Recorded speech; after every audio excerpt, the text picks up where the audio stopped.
ಸ್ನೇಹಿತರೆ, ಮದ್ಯದ ಅಂಗಡಿಗಳು ಬಂದ್, ಸರ್ಕಾರಿ ವೈನ್ ಶಾಪ್ಗಳು ಎತ್ತಂಗಡಿ. ಉಚಿತ ಭಾಗ್ಯಗಳನ್ನ ಕೊಡುವ ಸರ್ಕಾರಗಳು ಹೇಗಿರ್ತಾವೆ ಅನ್ನೋದನ್ನ ನೀವೆಲ್ಲ ನೋಡಿರ್ತೀರಿ. ಒಂದು ಕೈಯಲ್ಲಿ ಕೊಟ್ರೆ ಇನ್ನೊಂದು ಕೈಯಲ್ಲಿ ಕೊಟ್ಟಿರೋದಕ್ಕಿಂತ ಡಬಲ್ ಹಣವನ್ನ ಹೇಗಾದ್ರೂ ಮಾಡಿ ಕಿತ್ಕೊಳ್ತಾವೆ.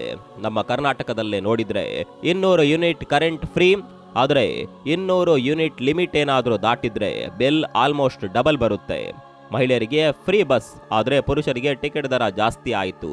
ನಂದಿನಿ ಹಾಲಿನ ಬೆಲೆ ಹೆಚ್ಚಳ, ಅಬಕಾರಿ ಸುಂಕ ಅಂದ್ರೆ ಮದ್ಯದ ಟ್ಯಾಕ್ಸ್ ಹೆಚ್ಚಳ, ಮೆಟ್ರೋ ದರ ಹೆಚ್ಚಳ, ವಾಹನ ರಿಜಿಸ್ಟ್ರೇಷನ್ ದರ ಹೆಚ್ಚಳ, ಜೊತೆಗೆ ಬೇರೆ ಬೇರೆ ಸ್ಟ್ಯಾಂಪ್ ಡ್ಯೂಟಿಗಳ ಹೆಚ್ಚಳ. ಹೀಗೆ ಫ್ರೀ ಬಿ ಸರ್ಕಾರಗಳು ಎಲ್ಲಾ ಕಡೆಯಿಂದ ಜನರ ಜೇಬಿಗೆ ಕತ್ತರಿ ಹಾಕೋದು ಕಾಮನ್. ಅಂದ್ರೆ ಒಂದು ಕಡೆ ಬೆಣ್ಣೆ ಹಚ್ಚಿದ ಹಾಗೆ ಮಾಡಿ ಇನ್ನೊಂದು ಕಡೆ ಜನಸಾಮಾನ್ಯರನ್ನ ಸುಲಿಯೋದೆ ಇವತ್ತಿನ ಗ್ಯಾರಂಟಿ ಪಾಲಿಟಿಕ್ಸ್. ಆದ್ರೆ ಒಂದು ಕಡೆ ಸಾಕಷ್ಟು ಉಚಿತ ಭಾಗ್ಯಗಳನ್ನ ಅನೌನ್ಸ್ ಮಾಡಿನೂ ಸಹ ಸರ್ಕಾರಕ್ಕೆ ಅತಿ ದೊಡ್ಡ ಆದಾಯ ತರುವ ವೈನ್ ಶಾಪ್ಗಳನ್ನೇ ಎತ್ತಂಗಡಿ ಮಾಡೋದು ಅಂದ್ರೆ ಏನರ್ಥ?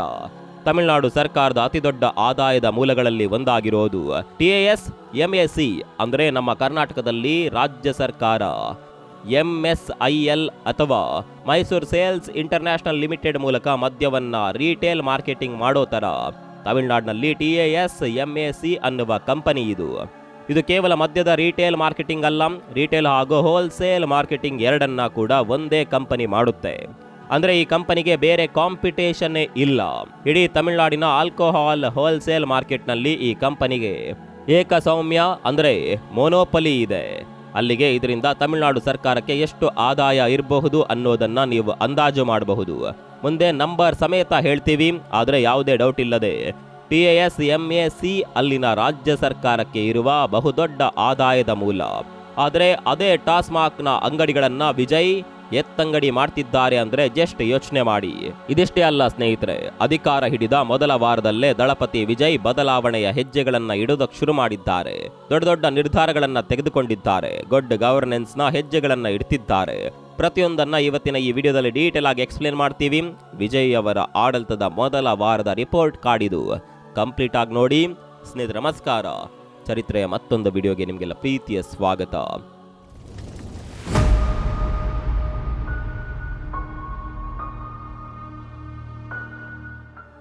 ಸ್ನೇಹಿತರೆ, ತಮಿಳುನಾಡು ಅಂದ್ರೆ ದೇಶದಲ್ಲೇ ಅದೊಂದು ಭಕ್ತಿ ಪ್ರಧಾನ ರಾಜ್ಯ, ದೇವಸ್ಥಾನಗಳ ರಾಜ್ಯ. ಅಲ್ಲಿನ ಜನ ಫಿಲ್ಮ್ ಸ್ಟಾರ್ಗಳನ್ನಷ್ಟೇ ಅಲ್ಲ, ಕಂಚಿ ಕಾಮಾಕ್ಷಿ, ಮದುರೈ ಮೀನಾಕ್ಷಿ, ಮುರುಗನ್, ಪೆರುಮಾಳ್, ರಾಮೇಶ್ವರಂ ಹೀಗೆ ಸಾಕಷ್ಟು ದೇವರುಗಳು, ದೇವಸ್ಥಾನಗಳಿರುವ ರಾಜ್ಯ ಅದು.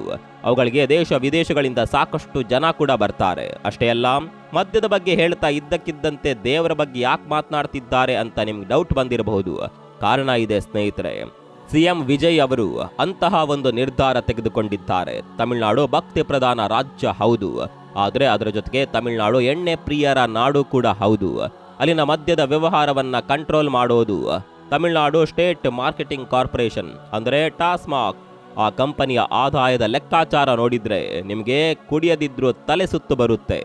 ಕಳೆದ 2024-25 ಹಣಕಾಸು ವರ್ಷದಲ್ಲಿ ಟಾಸ್ಮ್ಯಾಕ್ನಿಂದ ಸರ್ಕಾರಕ್ಕೆ ಬಂದಿರುವ ಆದಾಯ ಬರೋಬ್ಬರಿ 48,344 ಕೋಟಿ ರೂಪಾಯಿ. ಅಂದ್ರೆ ದಿನಕ್ಕೆ 106 ಕೋಟಿ ರೂಪಾಯಿ ಲಾಭ ತರುವ ಉದ್ಯಮ. ಇದೇ ಕಾರಣಕ್ಕೆ ಈ ಕಂಪನಿಯನ್ನ ಕೆಣಕೋಕ್ಕೆ ಯಾವ ಮುಖ್ಯಮಂತ್ರಿಯೂ ಧೈರ್ಯ ಮಾಡಿರಲಿಲ್ಲ. ಆದ್ರೆ ವಿಜಯ್ ಅವರು ಅಧಿಕಾರಕ್ಕೆ ಬಂದ 2ನೇ ದಿನ ಅಂದ್ರೆ ಮೇ 11ರಂದು ಒಂದು ಖಡಕ್ ಆದೇಶ ಹೊರಡಿಸಿದ್ದಾರೆ. ರಾಜ್ಯದಾದ್ಯಂತ ಇರುವ 716 ಟಾಸ್ಮ್ಯಾಕ್ ಅಂಗಡಿಗಳನ್ನ ಕೇವಲ 2 ವಾರಗಳಲ್ಲಿ ಎತ್ತಂಗಡಿ ಮಾಡಬೇಕು ಅನ್ನೋದು ಆ ಆರ್ಡರ್. ಇಲ್ಲಿ ವಿಜಯ್ ಟಾರ್ಗೆಟ್ ಮಾಡಿರೋದು ಎಂತಹ ಅಂಗಡಿಗಳನ್ನ ಅಂದ್ರೆ ಅಲ್ಲಿನ ದೇವಸ್ಥಾನಗಳು, ಚರ್ಚ್ಗಳು ಮತ್ತು ಮಸೀದಿಗಳ ಹತ್ತಿರ ಇರುವ 276 ಶಾಪ್ಗಳು, ಜೊತೆಗೆ ಶಾಲಾ ಕಾಲೇಜುಗಳ ಪಕ್ಕದಲ್ಲೇ ಇರುವ 186 ಶಾಪ್ಗಳು ಮತ್ತು ಗಿಜಿಗುಟ್ಟು ಬಸ್ ನಿಲ್ದಾಣಗಳ 500 ಮೀಟರ್ ವ್ಯಾಪ್ತಿಯಲ್ಲಿರುವ 255 ಅಂಗಡಿಗಳು. ಅಂದ್ರೆ ಸಾರ್ವಜನಿಕರ ಸಂಚಾರಕ್ಕೆ ಮತ್ತು ಪವಿತ್ರ ಸ್ಥಳಗಳ ಗೌರವಕ್ಕೆ ಧಕ್ಕೆ ತರ್ತಿರುವ ಜಾಗಗಳನ್ನ ಅವರು ಮೊದಲು ಕ್ಲೀನ್ ಮಾಡ್ತಿದ್ದಾರೆ. ಇನ್ನು ಮುಂದೆ ಬಾರ್ನಿಂದ ನೇರವಾಗಿ ಯಾರೂ ಕೂಡ ಚರ್ಚ್ಗೆ ಬರಬಾರ್ದು, ಕುಡ್ಕೊಂಡು ಶಾಲೆಗಳ ಪಕ್ಕದಲ್ಲಿ ಓಡಾಡಬಾರ್ದು, ಟೈಟ್ ಆಗಿ ಬಸ್ ಸ್ಟ್ಯಾಂಡ್ ಎಂಟ್ರಿ ಎಕ್ಸಿಟ್ ನಲ್ಲಿ ಬಿದ್ದಿರಬಾರ್ದು ಅನ್ನೋದು ಈ ಕ್ರಮದ ಉದ್ದೇಶ. ಇದೇನು ದೊಡ್ಡ ವಿಷಯನ ಅಂತ ನೀವು ಕೇಳಬಹುದು. ಆದ್ರೆ ತಮಿಳುನಾಡಿನ ಹಳೆ ಪಾಲಿಟಿಕ್ಸ್ ನೋಡಿರೋರು ವಿಜಯ್ ಮಾಡಿರೋದು ಅಸಾಧ್ಯದ ಕೆಲಸ ಅಂತಲೇ ಹೇಳ್ತಿದ್ದಾರೆ. ಯಾಕಂದ್ರೆ ತಮಿಳುನಾಡಿನಲ್ಲಿ ಈ ಹಿಂದೆ ಮದ್ಯ ನಿಷೇಧಕ್ಕೆ ಪ್ರಯತ್ನ ಪಟ್ಟ ಸರ್ಕಾರಗಳು, ಬಾರ್ಗಳಿಗೆ ಕೈ ಹಾಕಿದ ಸರ್ಕಾರಗಳು ಸರಿಯಾಗಿಯೇ ಪೆಟ್ಟು ತಿಂದಿವೆ. ಒಮ್ಮೆ ಮಾಜಿ ಸಿಎಂ ಕರುಣಾನಿಧಿ ಮದ್ಯ ಬ್ಯಾನ್ ಮಾಡಿ ಸರ್ಕಾರ ಬೀಳುವ ಪರಿಸ್ಥಿತಿ ನಿರ್ಮಾಣ ಆಗಿದ್ದಾಗ ತಮಿಳುನಾಡು ಮದ್ಯಮುಕ್ತ ರಾಜ್ಯವಾಗಿ ಉಳಿಯೋದಕ್ಕೆ ಸಾಧ್ಯವಿಲ್ಲ ಅಂತೇಳಿ ಲಿಕ್ಕರ್ ಬ್ಯಾನ್ ತೆಗೆದಿದ್ರು. ಎಂಜಿಆರ್ ಅವರು ಕೂಡ ಮದ್ಯದ ವಿರುದ್ಧ ಇದ್ದರು.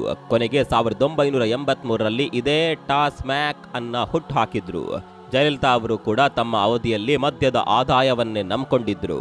ಯಾಕಂದ್ರೆ ತಮಿಳುನಾಡಿನ ರಾಜಕೀಯ ಪಕ್ಷಗಳ ಪ್ರಭಾವಿ ನಾಯಕರೇ ಅಲ್ಲಿನ ದೊಡ್ಡ ದೊಡ್ಡ ಡಿಸ್ಟಿಲರಿಗಳ ಮಾಲೀಕರು.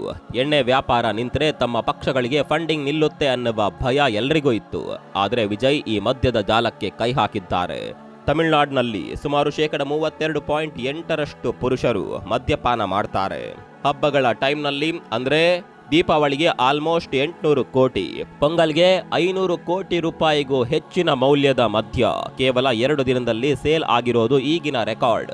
ಇಂತಹ ದೈತ್ಯ ಮಾರ್ಕೆಟ್ನಿಂದ 717 ಅಂಗಡಿಗಳನ್ನು ಸ್ಥಳಾಂತರ ಮಾಡೋದು ಅಂದ್ರೆ ಸರ್ಕಾರದ ರಿಟೇಲ್ ನೆಟ್ವರ್ಕ್ಗೆ ಹಾಗೂ ಬೊಕ್ಕಸಕ್ಕೆ ತಮ್ಮ ಕೈಯಾರೆ ಹೊಡೆತ ಕೊಟ್ಟ ಹಾಗೆ. ಇದರಿಂದ ಸರ್ಕಾರಕ್ಕೆ ಗಣನೀಯ ಮಟ್ಟದ ಆದಾಯ ನಷ್ಟ ಆಗುವ ಸಾಧ್ಯತೆ ಇದೆ. ಆದರೆ ವಿಜಯ್ ಅವರ ಲೆಕ್ಕಾಚಾರ ಬೇರೆನೇ ಇದೆ. ಈ ಅಂಗಡಿಗಳನ್ನ ಶಿಫ್ಟ್ ಮಾಡೋದ್ರಿಂದ ಅಥವಾ ಬಂದ್ ಮಾಡೋದ್ರಿಂದ ಲಕ್ಷಾಂತರ ಮಹಿಳೆಯರ ಬೆಂಬಲ ಸಿಗುತ್ತೆ ಅನ್ನೋದು ವಿಜಯ್ ಅವರಿಗೆ ಗೊತ್ತು. ಚುನಾವಣಾ ಪ್ರಚಾರದ ಸಂದರ್ಭದಲ್ಲೂ ಕೂಡ ವಿಜಯ್ ಮಹಿಳೆಯರ ಸೇಫ್ಟಿ ಬಗ್ಗೆ ತುಂಬಾನೇ ಮಾತನಾಡಿದ್ರು. ಸೊ ಅಧಿಕಾರ ಬರ್ತಿದ್ದಂಗೆ ಅದಕ್ಕೆ ತಕ್ಕಂತೆ ಕ್ರಮ ತೆಗೆದುಕೊಂಡಿದ್ದಾರೆ. ಇದು ಒಂದಾಯಿತು. ವಿಜಯ್ ಅವರು ಮೊದಲ ವಾರದಲ್ಲಿ ಇನ್ನೊಂದಿಷ್ಟು ಇಂಪಾರ್ಟೆಂಟ್ ಕ್ರಮ ತೆಗೆದುಕೊಂಡಿದ್ದಾರೆ. ಅದರಲ್ಲೂ ಅಲ್ಲಿನ ಸರ್ಕಾರಿ ನೌಕರರ ವಿಚಾರಕ್ಕೆ ಬರೋಣ. ಸಾಮಾನ್ಯವಾಗಿ ಹೊಸ ಸರ್ಕಾರ ಬಂದಾಗ ನೌಕರರು ತುಂಬಾ ನಿರೀಕ್ಷೆಯನ್ನ ಇಟ್ಕೊಂಡಿರ್ತಾರೆ. ಅದಕ್ಕೆ ವಿಜಯ್ ಮೇ 14ನೇ ತಾರೀಕು ರಾಜ್ಯದ 16 ಲಕ್ಷ ಸರ್ಕಾರಿ ನೌಕರರು ಮತ್ತು ಶಿಕ್ಷಕರಿಗೆ ಒಂದು ದೊಡ್ಡ ಗಿಫ್ಟ್ ಕೊಟ್ಟಿದ್ದಾರೆ. ಅವರ ತೊಟ್ಟಿ ಭತ್ಯೆ ಅಂದ್ರೆ DAಯನ್ನ 58% 60% ಹೆಚ್ಚಿಸಿದ್ದಾರೆ. ಇದು ಬರೀ 2% ಅಲ್ವಾ ಅಂತ ನಮ್ಗೆ ಅನ್ಸಬಹುದು. ಆದರೆ ಈ ಸಣ್ಣ ಹೆಚ್ಚಳದಿಂದ ಸರ್ಕಾರದ ಬೊಕ್ಕಸಕ್ಕೆ ವರ್ಷಕ್ಕೆ ಬೀಳುವ ಹೆಚ್ಚುವರಿ ಹೊರೆ 1230 ಕೋಟಿ ರೂಪಾಯಿ. ಇನ್ನು 3ನೇ ನಿರ್ಧಾರ ಸಿಂಗಪೆಣ್ ಯೋಜನೆ. ಇದು ಕೂಡ ಮಹಿಳಾ ಸುರಕ್ಷತೆಗೆ ಸಂಬಂಧಪಟ್ಟಿದ್ದು. ವಿಜಯ್ ಅವರ ಸಿನಿಮಾಗಳನ್ನ ಫಾಲೋ ಮಾಡುವವರಿಗೆ ಬಿಗಿಲ್ ಸಿನಿಮಾದ ಸಿಂಗಪೆಣ್ ಹಾಡು ನೆನಪಿರಬಹುದು. ಹೆಣ್ಣು ಅನ್ನುವ ಪದಕ್ಕೆ ಸಿಂಹ ಅನ್ನುವ ಪದ ಸೇರಿಸಿ ಸಿಂಗಪೆಣ್, ಸಿಂಹದಂತಹ ಹೆಣ್ಣು ಅನ್ನುವ ಅರ್ಥದ ಹಾಡದು. ಸಿನಿಮಾದಲ್ಲಿ ಮಹಿಳೆಯರನ್ನ ಎನ್ಕರೇಜ್ ಮಾಡುವ ವಿಜಯ್ ಈಗ ರಿಯಲ್ ಲೈಫ್ನಲ್ಲಿ ಅವರ ಸುರಕ್ಷತೆಗೆ ನಿಂತಿದ್ದಾರೆ. ಅಧಿಕಾರಕ್ಕೆ ಬಂದ ಮೊದಲ ವಾರದಲ್ಲೇ ಸಿಂಗಪೆಣ್ ಸಿರಪ್ಪು ಅದಿರಡಿ ಪಡೈ ಅಂದ್ರೆ ಮಹಿಳಾ ವಿಶೇಷ ಆಪರೇಷನ್ ಫೋರ್ಸ್ ಅನ್ನ ಲಾಂಚ್ ಮಾಡಿದ್ದಾರೆ. ಪ್ರತಿ ಜಿಲ್ಲೆಯಲ್ಲೂ ಮಹಿಳೆಯರ ಮೇಲಿನ ಅಪರಾಧಗಳನ್ನು ತಡೆಯೋದಕ್ಕೆ ಈ ಪಡೆಗೆ ಸ್ಪೆಷಲ್ ಪವರ್ ಕೊಟ್ಟಿದ್ದಾರೆ.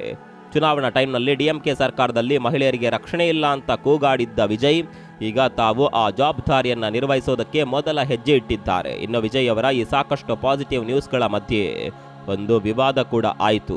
ಅದೇ ಜ್ಯೋತಿಷಿಯೊಬ್ಬರ ವಿವಾದ. ಮೇ 12ನೇ ತಾರೀಕು ವಿಜಯ್ ಅಧಿಕಾರಕ್ಕೆ ಬಂದ 2ನೇ ದಿನಕ್ಕೆ ರಾಧನ್ ಪಂಡಿತ್ ವೆಟ್ರಿವೇಲ್ ಅನ್ನುವ ವ್ಯಕ್ತಿಯನ್ನ ಸಿಎಂ ಕಚೇರಿಯ ವಿಶೇಷ ಅಧಿಕಾರಿಯಾಗಿ ನೇಮಕ ಮಾಡಿದ್ರು.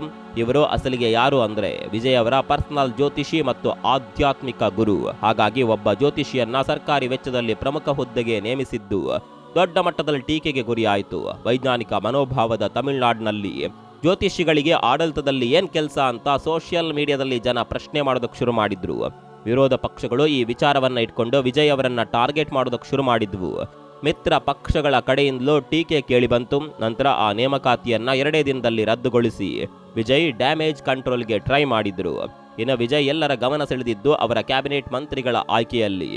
ಬಹಳ ಸ್ಮಾರ್ಟ್ ಮೂವ್ನಲ್ಲಿ ವಿಜಯ್ ಕೇವಲ 10 ಜನರ ಸಣ್ಣ ಸಂಪುಟ ರಚನೆ ಮಾಡಿದ್ದಾರೆ. ಅದರಲ್ಲಿ ಅತ್ಯಂತ ಹಿರಿಯ ವ್ಯಕ್ತಿ KA ಸೆಂಗೋಟ್ರಯನ್ ಅನ್ನುವವರಿಗೆ ಹಣಕಾಸು ಖಾತೆ ಕೊಟ್ಟಿದ್ದಾರೆ. ಸಾಮಾನ್ಯವಾಗಿ ಹಣಕಾಸು ಖಾತೆ ಯಾವಾಗಲೂ ಸಿಎಂ ಹತ್ರನೇ ಇರುತ್ತೆ.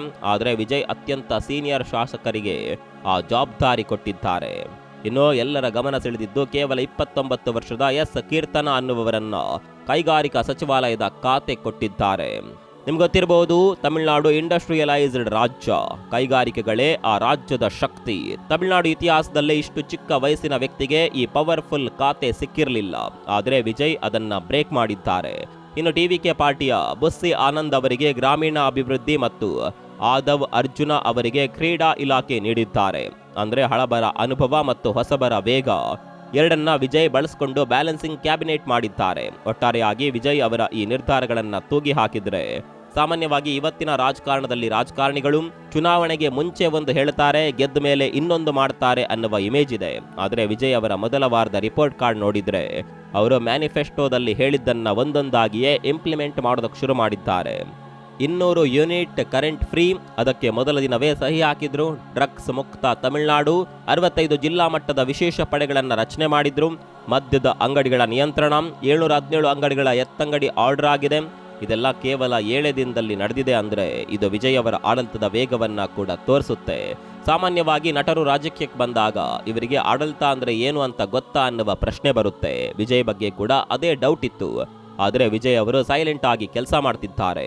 ಅವರು ವಿಧಾನಸಭೆಗೆ ಬರುವ ಸ್ಟೈಲ್ ಇರಲಿ, ಫೈಲ್ಗಳನ್ನು ಹ್ಯಾಂಡಲ್ ಮಾಡುವ ರೀತಿ ಇರಲಿ, ಎಲ್ಲವೂ ಒಬ್ಬ ಪ್ರೊಫೆಷನಲ್ ಸಿಇಒ ತರ ಇದೆ. ವಿಧಾನಸೌಧದಲ್ಲಿ ಕೂತ್ಕೊಂಡು ಭರ್ಜರಿ ಭೋಜನ, ಸ್ಪೆಷಲ್ ಭೋಜನ, ಔತಣಕೂಟಗಳನ್ನು ಮಾಡುವ ನಾಯಕರ ಮಧ್ಯೆ ವಿಜಯ್ ತಮ್ಮ ಮನೆಯಿಂದ ಟಿಫಿನ್ ಬಾಕ್ಸ್ನಲ್ಲಿ ಊಟ ತರ್ತಾರೆ ಅಂದ್ರೆ ನೀವು ನಂಬಲೇಬೇಕು. ಸದ್ಯಕ್ಕಂತೂ ದಳಪತಿ ವಿಜಯ್ ಡಿಫರೆಂಟ್ ಸಿಎಂ ಅನ್ಸ್ಕೊಳ್ಳೋದಕ್ಕೆ ಶುರು ಮಾಡಿದ್ದಾರೆ. ಆದರೆ ಇವೆಲ್ಲ ಕೇವಲ ಆರಂಭದ ಉತ್ಸಾಹನ. ತಮಿಳುನಾಡು ಇವತ್ತು ಸಾಲದ ಸುಳಿಯಲ್ಲಿದೆ. ಉಚಿತ ವಿದ್ಯುತ್ ಮತ್ತು ಡಿಎ ಹೆಚ್ಚಳದಿಂದ ಬೊಕ್ಕಸಕ್ಕೆ ಬೀಳುವ ಸಾವಿರಾರು ಕೋಟಿ ಹೊರೆಯನ್ನ ವಿಜಯ್ ಮುಂದೆ ಹೇಗೆ ನಿಭಾಯಿಸ್ತಾರೆ? ಕೇಂದ್ರ ಸರ್ಕಾರದ ಜೊತೆಗಿನ ಸಂಬಂಧ ಹೇಗಿರುತ್ತೆ? ಒಂದು ವಿಷಯ ಅಂತೂ ನಿಜ, ಅವರು ಮದ್ಯದ ಅಂಗಡಿಗಳ ಮೇಲೆ ಹಾಕಿರುವ ಕೈ ಇಡೀ ರಾಜ್ಯದ ರಾಜಕೀಯ ಸಮೀಕರಣವನ್ನ ಬದಲಿಸಿದೆ. ಜನರ ಜೇಬಿಗೆ ಕತ್ತರಿ ಹಾಕದೆ ಜನರ ಹಿತ ಕಾಯುವ ದಾರಿಯಲ್ಲಿ ಅವರು ಹೋಗ್ತಿದ್ದಾರೆ. ಈ ದಾರಿಯಲ್ಲಿ ಅವರು ಸಕ್ಸಸ್ ಆಗ್ತಾರಾ? ಕಾಮೆಂಟ್ ಮಾಡಿ ತಿಳಿಸಿ. ಮತ್ತೊಂದು ವಿಡಿಯೋದಲ್ಲಿ ಸಿಗೋಣ. ಅಲ್ಲಿವರೆಗೂ ನಮಸ್ಕಾರ.